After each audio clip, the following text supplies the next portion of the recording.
Hello, everyone. Today we'd be discussing age, generation, and religiosity. Now, this particular topic, age, generation, and religiosity, comes under the wider topic religion and different social groups. Now, as we speak about religion and different social groups, the four different social groups that we usually take into account are number one, social class, number two, gender, number three, ethnicity, and the fourth category that we usually bring in under discussion is age. Now, what I'm trying to explain is how is it that your social class affects your levels of religiosity? How is it that your gender would affect your levels of religiosity? How is it that your ethnicity could affect your religiosity? And how is it that your age or the generation you belong to could affect your levels of religiosity? Now, bear this thing in mind. When I use the word religiosity, I could be referring to religious beliefs or I could be referring to religious practices. Now, if we connect this with the examinations that we've had earlier, we have had a question in the CIs where we have been asked about the extent to which social class has played its role. The question, if I'm not mistaken, was evaluate the view that social class is the most important factor influencing religious practices. And if I go a decade back in back in 2013 we had another question of a similar nature where the examiner had asked us about the effect different social groups could have on the levels of religious beliefs. So if you're amongst the one who looks forward towards scoring high or writing an answer in the top band, do not get confused. Read the question carefully, see if the examiner has been demanding information or knowledge on religious beliefs, or if the examiner has been demanding information or knowledge on religious practices. Now, without any further ado, I'd like to begin. Today, we speak about the effect your age could have or the effect your generation could have on your levels of religiosity as a whole. As we all would be aware of, the idea that there's this perception that many people carry about how younger people tend to be less religious as compared to older people. Now, this particular perception that is held might not be wrong too. Now, for instance, if you have a look at what our book over here says, evidence suggests that in most countries, the young tend to be less religious than the old. For example, according to the World Value Survey. Now, what is this World Value Survey? This is an organization that has been collecting data since 1981, if I'm not mistaken, and they've been collecting data from many different countries. I think they've collected data from around 100 countries. So according to now, what sort of data do they collect? They collect data on the values individuals hold, on the beliefs individuals carry, which includes beliefs on religiosity, beliefs on tolerance, beliefs on how different nations, different countries, different societies welcome foreigners, or for the matter of fact, religiosity too. So, what I was saying is, evidence suggests that in most countries, the young tend to be less religious than the old. For example, the World Values Survey found that younger people were less likely to say they attended places of worship than older people. Now, when we talk about younger people or when we use the term older people, as a sociology student, you should know that these terms should be operationalized. Now, when we or as we use the term younger people, we are actually referring to individuals who are under 30. However, when we use the term older people, we're referring to individuals who are over 50 years of age. So, according to the data collected by the World Value Survey, it was found that younger people, that is, individuals under 30 years, they said that they attended places of worship less as compared to older people. Now, remember, when we say they said, we are relying on self-report measures. And as we talk about self-report measures, the extent to which we could take information that is collected from individuals through a self-report measure has always been questioned. Now, if you asking people, what if the younger might not want to leave an image of themselves being more religious? There's always a possibility. So, being a sociology student, you need to be wary or you need to be cautious about all of this. And all of these points do help us with with writing better evaluations. And let me remind you here, for as per our current paper structure, our AO3, the third assessment objective, that is evaluation and analysis, holds it's worth 15 marks out of a 35-mark question. I'll just write it down over here so that just in case, if we talk about a 35-mark question, for a 35-mark question, AO1 is worth 9 marks. AO2, that is AO2 is of 11 marks, and AO3 is max 15 marks. Now, AO1, AO2, AO3, what does AO1 over here mean? AO1 is knowledge and understanding. What does AO2 over here mean? AO2 is interpretation and interpretation and how could I forget? Uh, interpretation and application. And AO3 is analysis and evaluation. Now, amongst these three different assessment objectives, our examiner, or the CAIE, it holds it has it feels like, and it feels like a student should be focusing more on AO3, that is evaluations and analysis. So getting back to this, what I was talking about was information that was gathered by or through the World Values Survey. And according to this information that was collected through the World Values Survey, it was found that younger people said that they would attend places of worship less as compared to older individuals for majority of countries. Now, taking this ahead, and let's talk about the reasons for age differences in religiosity. If we move on and speak about the reasons for age difference in religiosity, based on the assumption that younger individuals are less religious as compared to older individuals. Taking this ahead, the reasons as to why there are differences in terms of age when it comes to religiosity. According to Weiss and Crockett, they identified three possible explanations. Weiss and Crockett, they identified three possible explanations as to why there were individual differences, or why there were differences based on age when it came to religiosity. Now, as we speak about these three differences, the three possible explanations, the first one that we bring in under discussion over here is age. The second one we bring in under discussion over here is the period effect. And the third one is progressive decline of religion. Now, this is third factor, that is progressive decline of religion. I'm sure you do get the hint. We're referring to secularization, and secularization in itself is without any doubt the most popular topic in terms of CIs, as per what I know. I mean, if I go some 18 years back from since when I've been keeping a track on this particular topic has been the most popular topic without any doubt. Now, taking this ahead, we'd start off with age. How is it that age could be used as a possible explanation as to the differences that are found in levels of religiosity? Now, as we speak of age here, I'm sure many of you would agree, and this is pretty prevalent in our part of the world as well. As individuals grow older, they tend to be more religious. They tend to be more religious in terms of religious practice. They tend to be more religious in terms of the beliefs that they hold about religion as well. Now, many commentators have suggested that people tend to get more religious as they get older and see themselves as coming closer to death. Pretty blunt, but it is pretty blunt, but at the same time, it is, I believe, pretty true as well. As an individual grows older, as you start realizing that you are getting closer to death, the extent to which you become religious is way more than, for many people, not all of course, is way more than the extent to which you were religious while you were younger. So many commentators have suggested that people tend to get more religious as they get older and see themselves as coming closer to death.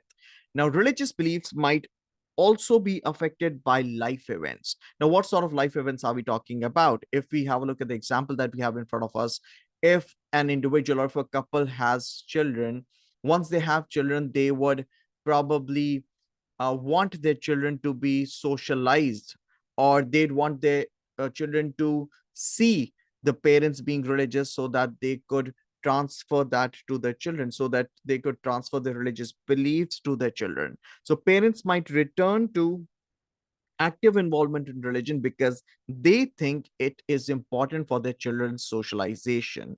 Now, again, if I may connect this with another social factor or another social group, we could talk about, we could talk about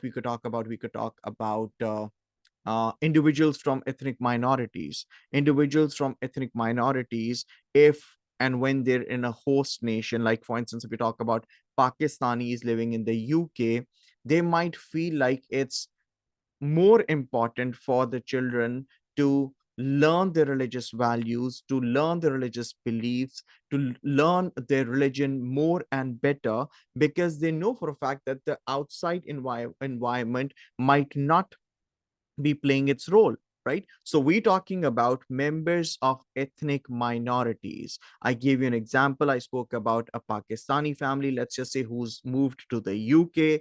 They'd probably want their kids to learn about their religion, right? And they would know for a fact that their home or the family or the parents would be the best of medium through which their children would learn about religion.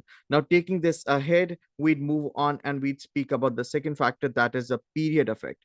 As we refer to the period effect over here, period effect, or we might as well use the word cohort over here. Now, for the ones who do not know what the word cohort means, when we typically use the word cohort to refer to the experiences an individual has based on the generation they belong to. Let me repeat, the experiences an individual has based on the generation they belong to. Allow me to give you a simpler example over here. Back when we were growing up, we would use tape recorders to listen to music. Today, and slowly and gradually, things changed from tape recorders to compact discs, also referred to as CDs, and then came the era of digital music. So, based on the generation you belong to, the experiences you have, we use the word cohort for that, right? So, a period effect. Those born in a particular period might be particularly likely or unlikely to be religious because of specific events or social changes during the era in which they grew up, right? Now, for instance, if I talk about your generation, probably you would not be consuming YouTube as much as you see younger kids be consuming YouTube today. So see, that's when we talk about a difference in terms of a period effect or a cohort. Now, taking it ahead, those born in a particular period might be particularly likely or unlikely to be religious because of specific events or social changes during the era in which they grew up. According to Briley in 2006, notes that rapid decline in church going amongst the young in the 1990s and argues that those in generation Y, defined by some as those born in the 1980s, have been found to have little spiritual interest, being rather focused more on happiness. Now, what we're talking about over here is how the generation you belong to. Now, over here, we have specific examples of the ones who were born in the 1980s, also referred to by many as Generation Y. The idea that Briley had, or the claim that Briley made, or how Briley noted that those who were born back in the 1980s, they had very little interest in spirituality, or rather, they were focused more towards happiness. Now, the first factor that we spoke over here, that we took in under consideration over here, was age. The second factor that we took into account over here is the period effect. And let me remind you all, we are discussing these under the heading reasons for age differences in religiosity. We are referring to how Voes and Crockett had identified three possible explanations for the differences in terms of religiosity based on age. The first one was age in itself. The second one was the period effect. And the third that we're bringing in under discussion is a progressive decline in religion. Now, there are many sociologists More than the sociologists, I think a common man, a layman today believes that religion is losing its significance in many parts of the world. Or in other words, the extent to which religion had its impact on the wider social world today is experiencing a decline. Now, about this, for this particular topic, we'd be studying this in detail, like I had mentioned at the earlier part of this video, that this topic is the most popular topic in terms of the CIs. I'd rather say the most popular and the most favorite topic in terms of the CIs.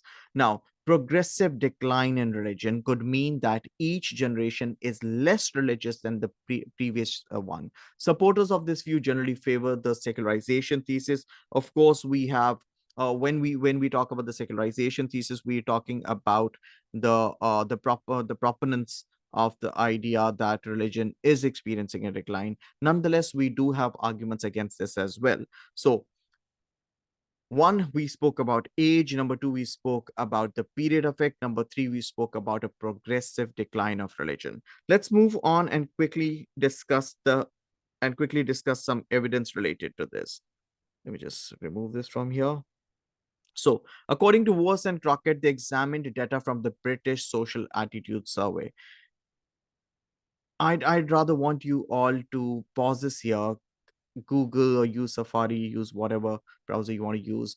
Go figure out the British Social Attitude Survey. You'd be amazed at the amount of data this particular survey collects. Woes and Crockett, they examined data from the British Social Attitude Survey to consider which of these theories are most plausible. Is it age? Is it the period effect? Or is it because the societies, or is it because religion in itself is experiencing a progressive decline within societies? Now, the data allowed them to see whether a particular cohort was more or less religious than other cohort. Like, you compare the children who were born in, let's just say, 1980s with the children who were born in 1990s with the children who were born in the early 2000s. Now, they wanted to see whether a particular cohort was more or less religious than other cohorts, and whether their attitudes to religion had changed as they aged. There are two factors that we'd be discussing here, right? Number one, a comparison between two different cohorts, right? Like I said, individuals born in the 1980s, maybe compared with individuals being born in the early 2000s, right? Number two, the or and to number two, the second thing, to check whether the attitude an individual carries towards religion, does it change as an individual moves, as an individual grows older, right?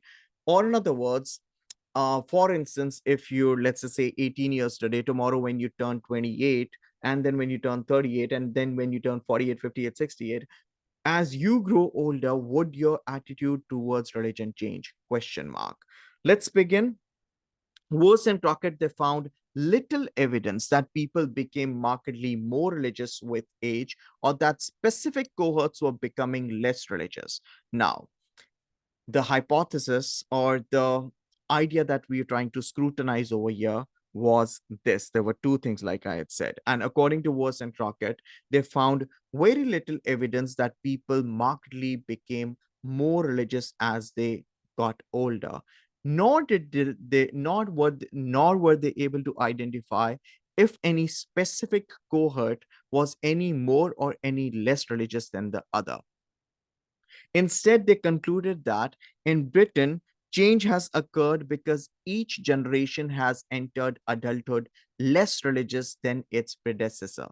This was partly because each generation was less likely to socialize their children into religious beliefs than the previous generation. So, there were three explanations that we were discussing earlier, right? We had spoken about age being a factor, we had spoken about period effect, and we had spoken about a progressive decline in religion. According to Woos and Crockett, bear this thing in mind, they're using Britain as an example. According to them, your age doesn't really have that much of an impact. Your cohort doesn't really have that much of an impact. If anything that it does affect, it is probably your it is probably it is probably that religion in itself over the period of time is experiencing a decline. And they provide an explanation to that as well. According to them, each generation has been less able to socialize their children into religious values, religious beliefs, as compared to the previous generation. Or in other words, the ones who the or in other words, let's just say if we talk about three different generations, the ones the generations, if we talk about, let's just say, your grandparents, probably they were socialized into the religious values more as compared to your as compared to the role your grandparents played when it came to socializing your parents. And then playing your parents again not really being able to pass on those religious values ahead to your generation, right? So according to Wurst and Crockett, this was partly because each generation was less likely to socialize their children into religious beliefs than their previous generation. One, Worse and Rocket's conclusions may not apply to all types of religious and spiritual beliefs. Remember, my dear, when we speak about religious beliefs, or when we speak about religion in general, I typically suggest, for the sake of understanding, I typically suggest you all to break it down into three different categories. Number one, the more traditional, conventional religions like Islam, Christianity, Hinduism, Buddhism, Judaism, Sikhism, Taoism, etc., etc., they are all referred to as traditional religions. They're all referred to as world religions. They're all referred to as the more popular and conventional religions. And then after the 19 around the 1960s 70s, there were these new religious movements that were emerging, that might as well include Osho, Rajneesh Osho, and his movement. That might as well include uh, the Jim Jones Temple, so on and so forth. And then after the 80s and 90s came new age movements, right? So you could simply, for the sake of understanding, you could break it down into three categories. Number one, traditional or conventional religions. Number two, NRMs. And number three, new age movements, right? So the new age movements being the latest. Worse and Crockett conclusion may not apply to all types of religious and spiritual beliefs. For example, Paul Heelis et al. In 2005, they claim that New Age spiritual beliefs are growing rapidly despite few young people being involved, because people do not usually start to engage with such spiritualities until middle age.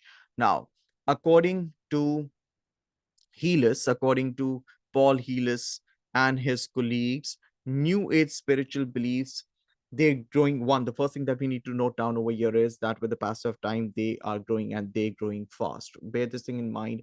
This was something that was put forward by Heelis back in 2005. That is good about, say, around 20 years back, right? So with the passage of time, there has been a rise. There's been a rapid rise in the growth of NAMs, right? NAM, that is New Age movements. But then again, when we talk about NAMs, they're more popular in the Western world, right? People in our part of the world, we uh, aren't really aware of them, and we do not really know much about them. But these NAMs out in the West, they're gaining a lot of popularity. Getting back to our point, according to Paul Heelis claims that New Age spiritual beliefs are growing rapidly, because they're growing rapidly despite few young people being involved into it, right? Despite of the fact that there are very few young people who are involved into it, they're still gaining a lot of popularity, right? And the reason he provides over here is that's probably because individuals, until they hit the middle age, or you might as well would want to link it to the midlife crisis, when you're seeking meaning, when you feel like you're pretty accomplished, you pretty much have everything, you are where you want it to be, and that is when you want to go beyond that. That is when you try to seek meaning, when you try to look for the purpose, uh, or when you try to look for your purpose in life. Again, I'd like to reiterate that this doesn't really, this claim that has been made by healers. This is applicable more in the to the western part of the world and not ours. Now, taking this ahead, number three, the third example, the third evidence that we'd be taking into account over here is by Berkhamshire in 2008. Berkhamshire identified similar patterns across many, but not all countries, right? Across many, but not all countries. Avoid making sweeping generalizations. Do not make generalizations, right? These are the things that hold a lot of significance, right? You cannot just say this happens everywhere, right? You need to be cautious about what you write on the paper, right? You cannot just write whatever you feel like writing and then assume that the examiner would accept it, right? Remember, you're not marked in terms of what you uh, have in your mind. You're marked on in terms of what you write or what you reproduce on your paper, right? Be careful. So Berkhamshire identified similar patterns across many but not all countries. She examined statistical evidence from the European Value Survey. Again, we talking about the European Value Survey here. She examined statistical evidence from the European Values Survey of 2002, 2004, and 2006, and the World Value Survey of 1995 and 2004. She found that evidence from stable developed countries suggested that recent generations were less religious than earlier generations. Now, again, this is supporting the third point that we had studied right at the beginning, right? Now, so her evidence suggested that recent generations were less religious as compared to the earlier generations. Although there was generally a trough in religiosity amongst in their early 20s, as a slight increase in their late 20s, attendance did not generally increase after the age of 30. There was therefore little evidence of increased religiosity as people aged. Bear this thing in mind, my dear. These are the three factors that we are scrutinizing: age, a period effect, and a progressive decline of religion. These explanations were put forward by Weiss and Crockett in 2005. Taking this ahead and moving on to the fourth evidence over your fourth explanation.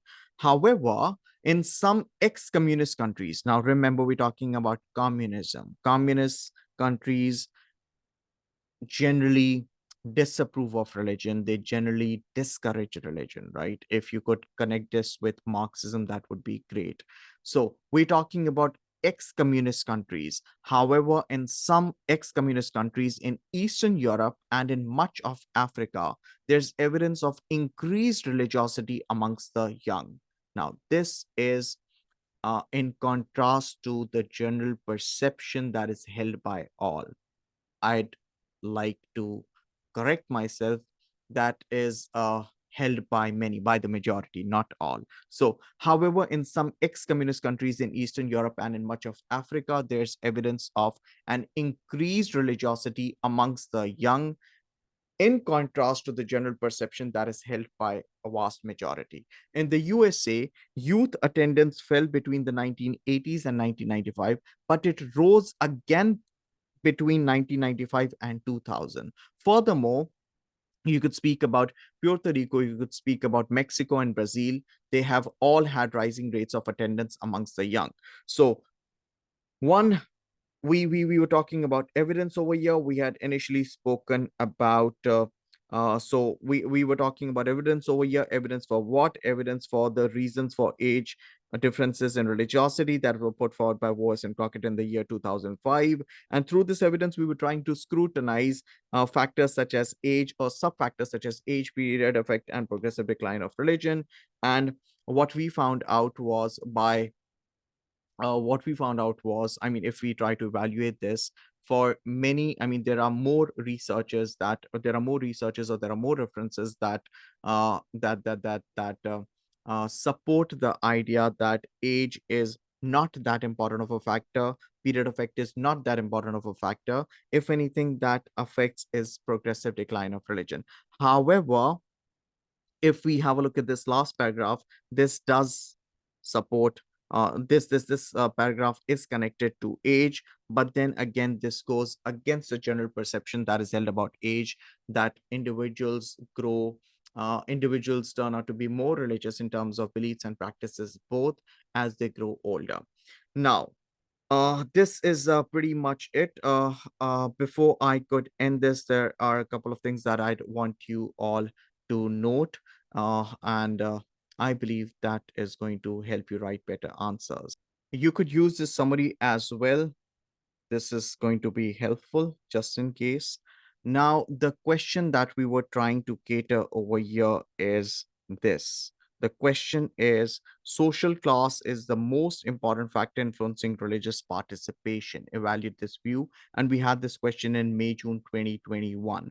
If you come across a question like this, remember, social class is the most important factor influencing religious participation, right? So I mean, this is not prescribed by the Cambridge. Let me clarify. Nonetheless, I personally believe a disciplined approach to learning as well as exam preparation always helps. So if you're while practicing answer, if you're trying to write this answer, you could divide your answer into 10 paragraphs. And yes, start getting used to with 10 paragraphs because sociology being a theoretical subject, you are expected to write a lot. Well, you could start off with an introduction, the introduction being the first paragraph, the conclusive paragraph being the last. In the middle, you have 8 paragraphs. Now, for these 8 paragraphs, since this question over here is talking about how social class is the most important factor, right? How social class is the most important factor, you could write down 4 different paragraphs supporting the idea that social class is the most important factor. And of course, because this is an evaluative essay question, you'd be expected to write down or come up with an argument against this claim as well. As you coming up with an argument against this claim, you could discuss other factors. You could discuss factors besides social class and how or what sort of role do they play when it comes to religious participation. Since I mean, you could write down a paragraph or maybe two explaining how gender plays its role. Now, I'm sorry. Why is it that I have suggested you write 2 paragraphs on gender? That's because that's because we have more of content on gender, right? So, I mean, there's no hard and fast rule again, but you could do this if you feel that works well for you. You could add up a paragraph from ethnicity, and you could add up another paragraph from age before you conclude your answer. How do we write a typical paragraph? As we talk about a typical paragraph, what I usually suggest students is to start off with their point, whatever the point is that they're trying to identify, follow, and then develop it, or you explain it. Then you provide sociological material, MAT. Let's put a dot there. And let me remind you all, sociological material does not restrict you to sociology, the name of sociologist, right? Let me clarify. As the examiners in a marking scheme use the term sociological material, they are referring to any perspective or a theory. They're referring to any sort of evidence. We spoke about so much of evidence right now. There could be any sort of evidence, empirical evidence from any survey. You could talk about any sociological concept. You could talk about any sociologist or any reference, so on and so forth, etc. Right? And then once you started your point and you developed and then you provide sociological material to support that point, then you might as well link the sociological material that you've provided back to the question. Right? Now, do not just mention do not just bring in sociological material because it occurred to you. Now, I've seen many kids do that. They just end up writing about any sociologist because probably it occurred to them. You'd bring in sociological material that is appropriate. When I use the word appropriate over here, appropriate in terms of the question, right? So sociological material needs to be linked back to the point that you've mentioned, or as well as the statement in the question. And then maybe you could use a line or half, or you could use a line or maximum two to hint on the examiner that you are you do not, you're not really absolute when you talk about the information that you provided. Being a sociology student, you are aware that this has its own little flaw as well. It could be something as simple as the studies that we just discussed. They were back from uh, the early 2000s, you could say. It's not necessary that studies that have been conducted back in for 20 years back might be applicable today. You could also hint the examiner as to how you're aware of how data that is collected in Britain, that is a more developed part of the world, might not be applicable elsewhere, or rather say everywhere. It could be any tiny little hint. So this is how you just write down limitation. You could broadly divide this into what, five parts. I mean, this is something that this could be used as an amazing starting point by you when you start writing answers. Remember, sociology as a subject, the more you read, the better you get. The more you write, the better you grade it, right? So the more you're reading it, the better you understanding it. The more you're writing, the better chances you have of getting your desirable result. Now, this is the question that I was trying to help you with.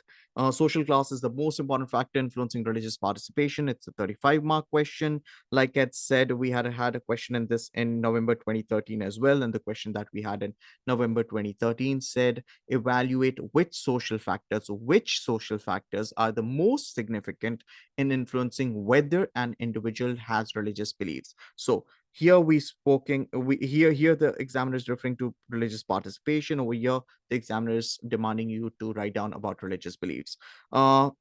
This is, I believe, pretty much it, and this I'd like to assume has helped you. It is pretty much it for the day. I'd like to end this here. Take good care of yourself. Stay happy, healthy, safe, and protected. Stay humble. Spread positivity. Spread smiles, and Allah Hafiz.